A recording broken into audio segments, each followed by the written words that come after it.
Hello dear students and welcome to my channel. In today's video, we shall study your EVS chapter number 1, The Changing Family. इस video में हम आपका पहला chapter पढ़ेंगे the changing family.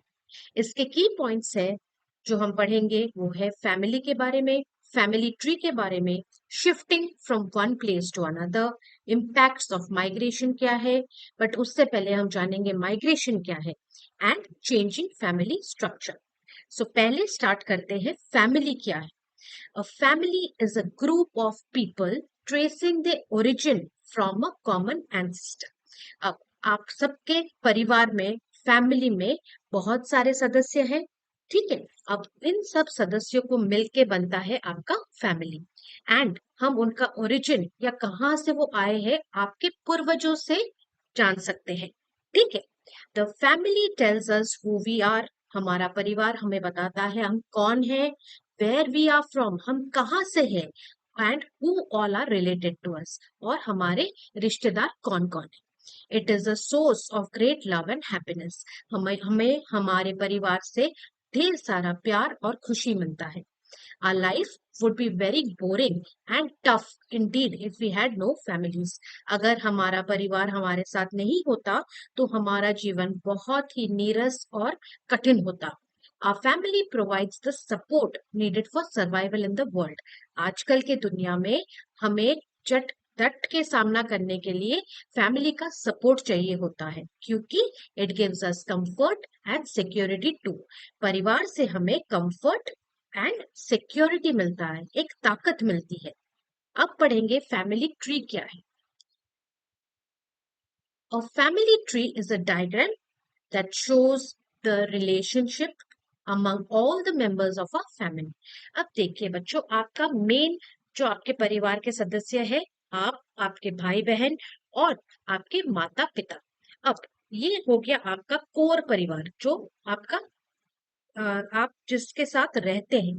But इसके सिवा आपके मम्मी पापा के भी पेरेंट्स हैं, भाई बहन हैं, तो उन सबको मिला के हमारा बनता है फैमिली ट्री का डायग्राम, ठीक है, जो हमें हमारे सारे मेंबर्स के सदस्यों के बीच में रिलेशनशिप बताता है। अब हमारे our mother's parents are our maternal grand parents.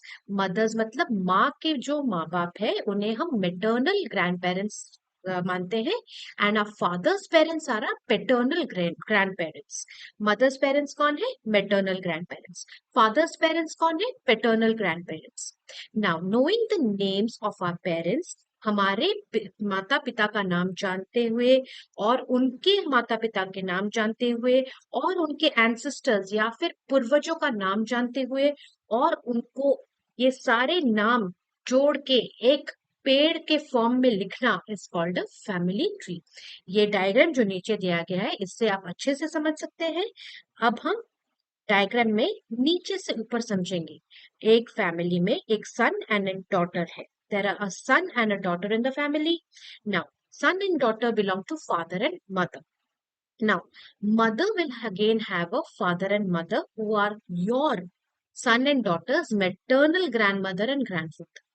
वैसे ही आपके मदर के कोई भाई बहन होंगे जो आपके maternal uncle and maternal aunt कहलाएंगे, ठीक है। अब वैसे ही आप सन एंड डॉटर के पापा का फैमिली हम ट्रेस करेंगे। आपके पापा के भी भाई बहन होंगे जो आपके paternal uncle and paternal aunty माने जाएंगे, और आपके पापा के फादर एंड मदर को आपके paternal grandfather and paternal grandfather मानेंगे। इस हिसाब से हम और भी उनके पूर्वजों को ट्रेस कर सकते हैं in the form of a tree which is called a family tree.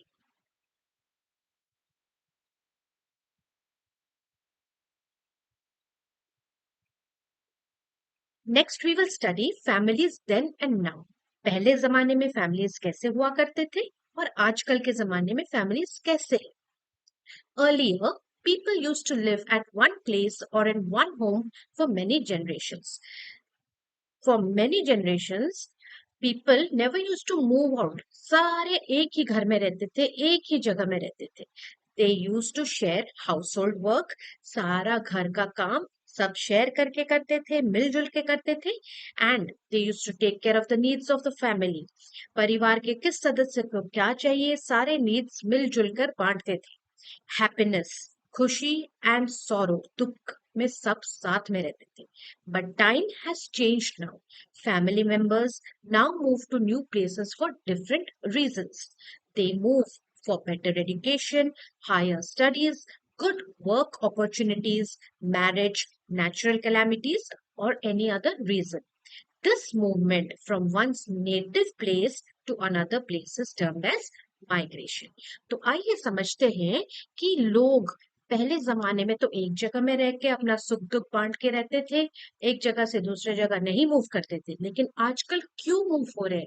Family members, आजकल जो यंग जनरेशन के लोग हैं, वो अपने बूढ़े माँ बाप को या पूर्वजों को छोड़ के क्यों निकल रहे हैं? बिकॉज अच्छा एजुकेशन के लिए, बेटर एजुकेशन, हायर स्टडीज। अब गांव में तो इतने फैसिलिटीज है नहीं कि वो वहीं पे अपना 10th 12th सब कर ले। They have to go to a proper city where you can get good better education, higher studies के अपॉर्चुनिटीज मिल सकते हैं। और जो लोग स्टडीज खत्म करके वर्क करना शुरू करते हैं, उनके लिए बेटर वर्क अपॉर्चुनिटीज है, जॉब अपॉर्चुनिटीज बेटर है। और फिर कोई लड़कियां शादी करके एक जगह से दूसरे जगह भी जाते हैं, जहां पर उनका ससुराल होता है। या फिर नेचुरल कैलामिटीज मतलब आइदर अर्थक्वेक हो गया, या फिर सुनामी हो गया, या फिर कोई डैम फट गया। तो all these are natural calamities which you can not avoid, and you have to move out from your place और एनी अदर रीजन। तो ये जो मूवमेंट है आपका नेटिव प्लेस, मतलब आपका जो बहुत आपके पूर्वजों जहां से रह रहे हैं, जब से रह रहे हैं, उस जगह को आप नेटिव प्लेस बोलते हैं। ठीक है। सो जब आप वो नेटिव प्लेस से मूव करते हैं एक और जगह को रहने के लिए, that is termed as migration. Migration means to move.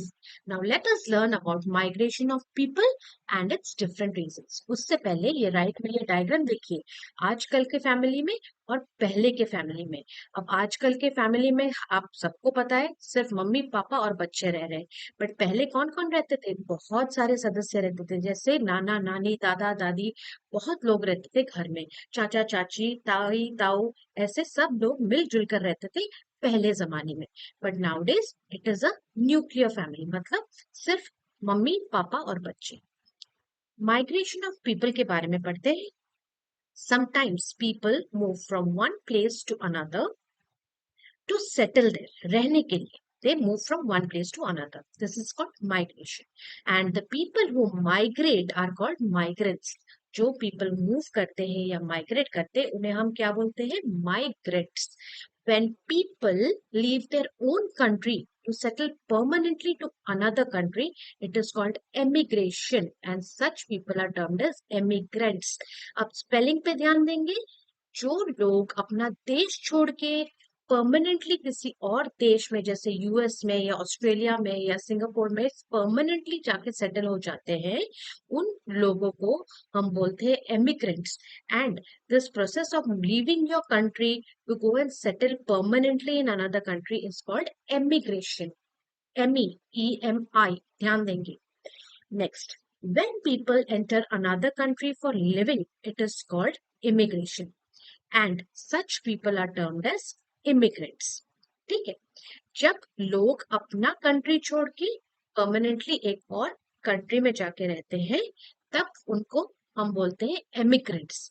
लेकिन जब पीपल एंटर करते हैं दूसरा कंट्री सिर्फ रोजगार के लिए, फॉर लिविंग, परमानेंटली नहीं जाते, then it is called immigration, and such people are termed as immigrants. तो both emigration and immigration seem similar, but they have different meanings. Emigration means leaving a country, while immigration refers to entering a country. तो basic difference क्या है emigration और immigration में?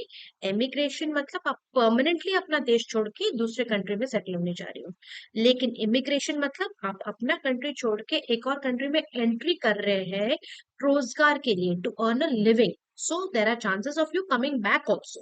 So that is the difference of emigration and immigration. Okay. अब causes of migration क्या है? लोग एक जगह से दूसरे जगह में जाके सेटल क्यों होते हैं, रीजन क्या है? Now, people migrate to different places due to following reasons. Let us know about them briefly. People move to different places for better education facilities and higher education. जैसे मैंने बोला था, आपके गांव में तो इतने अच्छे स्कूल्स एंड कॉलेजेस नहीं होंगे, इसीलिए बच्चे क्या करते हैं, अपने पेरेंट्स के मानने पर टाउन में जाके अच्छे एजुकेशन के लिए, हायर एजुकेशन के लिए मूव कर लेते हैं। Next is better work opportunities. Job opportunities गांव में कम है, टाउन्स एंड सिटीज में ज्यादा है, so they move for better work opportunities. ज्यादा अच्छा जॉब, ज्यादा अच्छा पैसा, therefore they can take care of their family. That is why for better work opportunities people migrate to different places. Third, marriage in family is also one of the reasons of migration of family members. अब शादी करके भी लोग move करते हैं। Adjustment in joint family setup or family disputes also compel to migrate to different places. अब देखिए, joint family system में क्या होता है, बहुत सारे परिवार के सदस्य एक साथ एक ही छत के नीचे अपना सारा एक्सपेंसेस शेयर करके रहते हैं। अब इससे क्या होता है, मन मुटाव आता है। There will be certain disparities in thinking, किसी का थॉट प्रोसेस कुछ है तो दूसरे का थॉट प्रोसेस कुछ और है, तो इसमें क्या होता है, कलेश होता है। तो लोग एडजस्ट नहीं कर पाते हैं जॉइंट फैमिली सेटअप में, तो झगड़े शुरू हो जाते हैं। इस कारण से भी कुछ लोग माइग्रेट करते हैं अलग जगह में सेटल होने के लिए अपने जॉइंट फैमिली सेटअप को छोड़कर। ठीक है, these are few of the reasons of causes of migration. Now, people living near areas where dams are constructed are also forced to move to other places. अब आप सबको पता है डैम्स क्या है, जो पानी के बहाव को, एक्सेस बहाव को रोकता है, उसे डैम्स बोलते हैं। एंड जिस एरिया के पास डैम्स कंस्ट्रक्ट हो रहे हैं, जहां पर पीपल बहुत रहे, ऐसे जगह पे जो लोग रहते हैं, they are also force to move to other places, क्योंकि वहां का लिविंग कंडीशंस फिजिबल या अच्छे नहीं होते हैं जब कंस्ट्रक्शन चलता है। ठीक है। Next, there are times when people are forced to migrate and shift to another place. This is called displacement. अब ये जो forcing वाला migration है, ये कब होता है? इसके बहुत सारे reasons है। ये जो forced migration है, उसका दूसरा word क्या है बच्चों? Displacement. मतलब you are being displaced, you are being forcibly moved from your original position to some other place to settle down. And what are the causes for this? They are natural calamities, जिसके ऊपर हमारा कोई भी we have no control over it, like floods. Floods में हमारा कुछ हाथ नहीं है, ड्राउट्स में नहीं है, फमाइन में नहीं है, अर्थक्वेक में नहीं है, सुनामी में नहीं है। मतलब इसके ऊपर ये सब नेचर कंट्रोल्ड है, this is not in the hand of man. So we are force to migrate. अगर हमारे गांव में फ्लड्स, बाढ़ आया, या फिर बहुत धूप के कारण ड्राउट आया, मतलब पूरा जमीन सूख गया है, वहां पे कुछ भी खेती बाड़ी नहीं कर सकते हैं, तो उसे हम ड्राउट बोलते हैं। फेमाइन, अर्थक्वेक, सुनामीज, ये सब होता है नेचुरल कैलामिटीज। तो इस सब कंडीशंस में we are force to migrate और displace. This is called forced migration और displacement. Sometimes government breaks the house built on unauthorized or illegal land. अब देखिए बच्चों, कुछ लैंड जो होता है ना, वो गवर्नमेंट को बिलोंग करता है। ठीक है, तो अगर किसी ने उनका घर ये गवर्नमेंट लैंड पे अनऑथराइज्ड या फिर गवर्नमेंट के परमिशन के बिना बनाया है, इलीगल लैंड पे जो कि गवर्नमेंट को बिलोंग करता है, बट आपने जबरदस्ती उस पे घर बना दिया, तो गवर्नमेंट आपको उसको तोड़ने पर मजबूर कर देगा। This is known as demolition, means to break down. Demolition also takes place usually for the developmental projects like building bridges, flyover, metro, etc. The government in this case provides places to live in to the affected people along with compensation. अब देखिए, एक तो है कि आपने illegal जगह पे आप या फिर अनऑथराइज्ड लैंड पे जो कि गवर्नमेंट को बिलोंग करता है, वहां पे घर बनाया है, तो this gives government the full freedom to break down your house. दूसरा कंडीशन क्या है, अगर किसी जगह में गवर्नमेंट ने डिसाइड किया है कि वहां पर बहुत जरूरी है कि मेट्रो बनेगा या फिर फ्लाईओवर बनेगा, जो कि जनहित में जारी किया जाता है, कि it is for the wellbeing of the public, then, and if the house is in that area, then also the government has the right to break down your house, but under the condition कि वो आपको एक जगह देगा रहने के लिए और उसके साथ आपका घर तोड़ने के लिए भी कंपनसेशन देगा। कंपनसेशन मतलब अ, वो आपका घर तोड़ने में और डिस्प्लेस करने में जितना भी खर्चा होता है ना वो आपको देगा। कौन देगा? गवर्नमेंट। अब देखिए, there are many jobs like army, navy, air force, police, bank etcetera in which people are transferred frequently. Frequently मतलब लगातार, from one place to another. These are known as transferable jobs. अब आप सबके पापा या मम्मी जो भी जॉब करते हैं, सबका जॉब एक ही सिटी में हमेशा नहीं रहता है। कुछ कुछ के पेरेंट्स का जॉब्स ट्रांसफर होते हैं उनके पेरेंट्स का। ठीक है, ज्यादातर लोग जो डिफेंस में है, पुलिस में है, बैंक में है, तो ऐसे लोगों को मूव करना ही पड़ता है because they have transferable job. Wars or riots also force people to leave their cities. Wars or riots, riots मतलब दंगे फसाद। ठीक है, वॉर तो आपको पता है क्या है। They also force people to leave their cities. Such people are known as refugees. अब दंगे फसाद और वॉर्स में जो बेचारे लोग फंस जाते हैं ना, जिनको मूव करना होता है अपना ओरिजिनल जगह छोड़ के, उनको हम बोलते हैं refugees. The government builds temporary shelters called refugee camps for these displaced people. तो दंगे फसाद, राइट्स एंड वॉर में, युद्ध में जो लोग अपना ओरिजिनल सिटी छोड़ने पर मजबूर हो जाते हैं, तो गवर्नमेंट उनके लिए रेफ्यूजी कैंप्स बनाता है जहां पर वो शेल्टर ले सकते हैं या फिर वो सुरक्षित वहां पर कुछ टाइम के लिए टेम्परेली रह सकते हैं। और ऐसे लोगों को हम क्या बोलते हैं? रेफ्यूजीज बोलते हैं। Now, test your knowledge has an, ये आप खुद करेंगे। Impacts of migration, what are the effects of migration. ठीक है, कॉजेस ऑफ माइग्रेशन हमने पढ़ा, अभी हम पढ़ेंगे माइग्रेशन का इम्पैक्ट क्या होता है। Now, the movement of people away from the family brings a lot of changes in the family structure and values. जब लोग अपने फैमिली से दूर जाते हैं तो family structure and value system में बहुत सारे चेंजेस आते हैं। पहला क्या है? Standard of living of the family might improve with better education and job opportunities. अगर आपको एक अच्छा एजुकेशन मिला, अच्छा जॉब मिला, तो ऑब्वियसली आपका जो लाइफस्टाइल है वो बेहतर हो जाएगा। Next, people learn about the culture of a new place. जैसे आप एक नए जगह में जाएंगे तो उस जगह का जो कल्चर है, जो रहन सहन है, वो सब आप सीख सकते हैं। Cultural integration and cooperation takes place between people belonging to different places.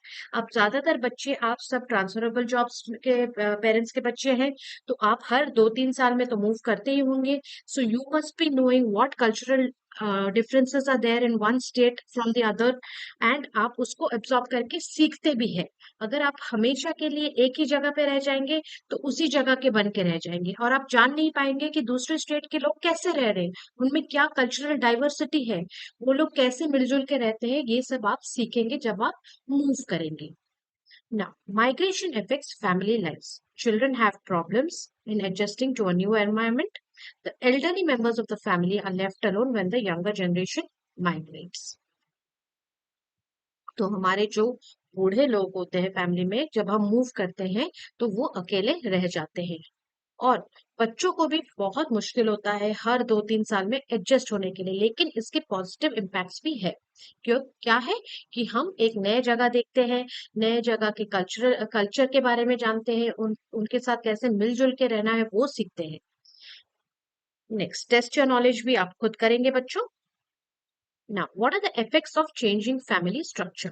Changing family structure affects family members in various ways. अब large joint families have broken up. जो बहुत बड़े बड़े joint families है ना, वो टूट गए हैं, and the members often live far away from one another. They try to meet with other family members only during special occasions such as weddings, festivals, family functions, etc. अब जो joint family system आजकल ज्यादातर नहीं है, और जो joint family के जो सदस्य पिछड़ के अलग रह रहे हैं न्यूक्लियर फैमिली सिस्टम में, वो लोग कब मिलते हैं? किसी की शादी में, या किसी त्योहार में, या किसी फैमिली फंक्शन में। ठीक है, next, our parents have to live away from the siblings. Siblings मतलब उनके भाई बहन एंड पेरेंट्स से। They miss the family support and companionship. आजकल बहुत कम लोग ऐसे हैं जो अपने भाई बहन के परिवार के साथ रह रहे हैं, अपने मम्मी पापा के साथ रह रहे हैं। आप सब ज्यादातर अपने ही घर में अपने मम्मी पापा के साथ ही रहते हैं।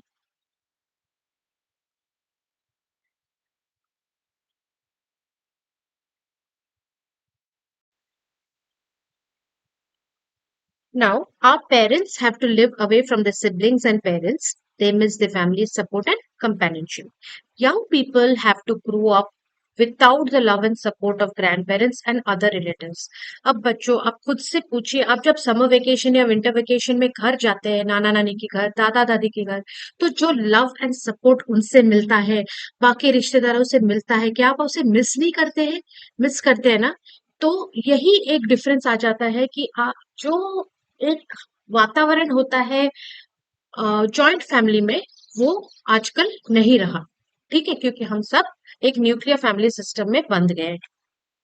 Role of women then and now. अब लेडीज का क्या रोल था तब और आज? In olden times women were confined to the houses. Confined मतलब वो बस अपने घर के चार दीवारी में पिस के रह जाते थे पहले जमाने में। वो लोग अपने household chores like cooking, washing clothes, taking care of children में इतने व्यस्त रहते थे उनके कि उनको बाहर के जमाने में क्या हो रहा है कुछ लेन देन नहीं था। They remained busy in household chores like cooking, washing clothes, and taking care of children. They stepped out of their houses only for very important tasks. But now time has changed. The girls are encouraged to pursue higher education. Okay, pursue matlab to go after higher education. They, that means the women, have started working and going out of their houses. आजकल हर लड़की आत्मनिर्भर है, अच्छा education पा रही है और फिर अच्छा जॉब भी कर रही है। Today's girls are entering all fields which were considered to be men's jobs only. एक जमाने में जो जॉब सिर्फ सोचा जाता था कि ये तो बस men ही कर सकते थे, आजकल ये सारी चीजें लड़कियां कर दिखा रही। Women are achieving success in all fields. They also fulfill their family responsibilities perfectly and cater the needs of their family members. तो लड़कियां आजकल जो है बस घर के चार दीवारी के अंदर नहीं रह रही है, वो लोग आजकल अपना घर और करियर और पढ़ाई सब कुछ अच्छे से मैनेज कर रहे हैं, along with taking care of the needs of their family members. Now let us know about some women achievers in India. पहला फोटोग्राफ मिसेस इंदिरा गांधी जो कि इंडिया की प्राइम मिनिस्टर रह चुकी हैं। दूसरी है इंदिरा नूई जो कि एक टॉप बिजनेस वुमेन है। तीसरा Kalpana Chawla, women astronaut of India. And चौथा है आशा भोसले जो कि आप सबको पता है बहुत अच्छी प्लेबैक सिंगर है। Now read and recall. A family provides support and fulfills the emotional needs of all the family members.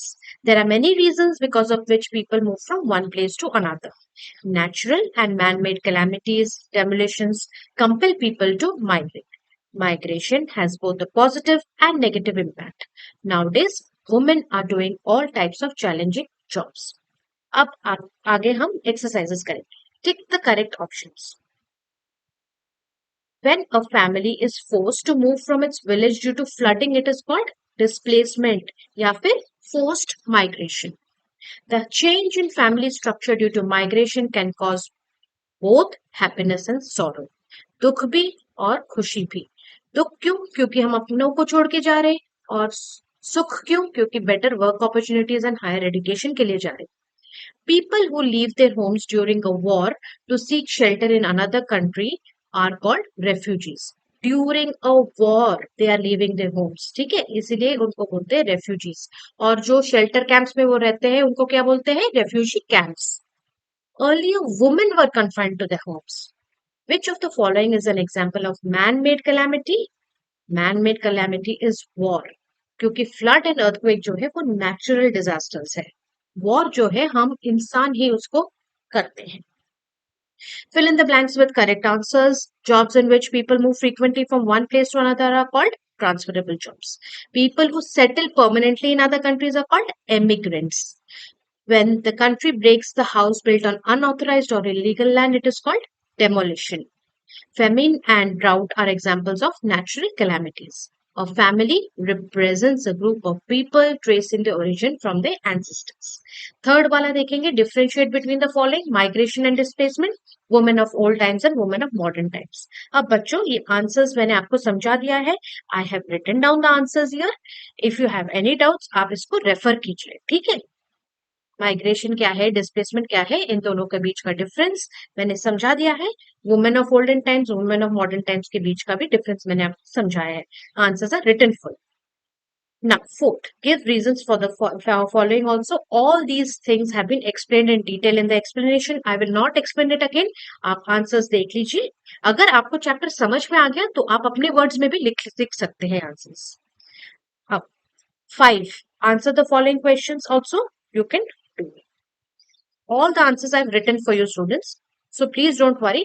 If you have understood the explanation part properly, all these answers are very easy to understand.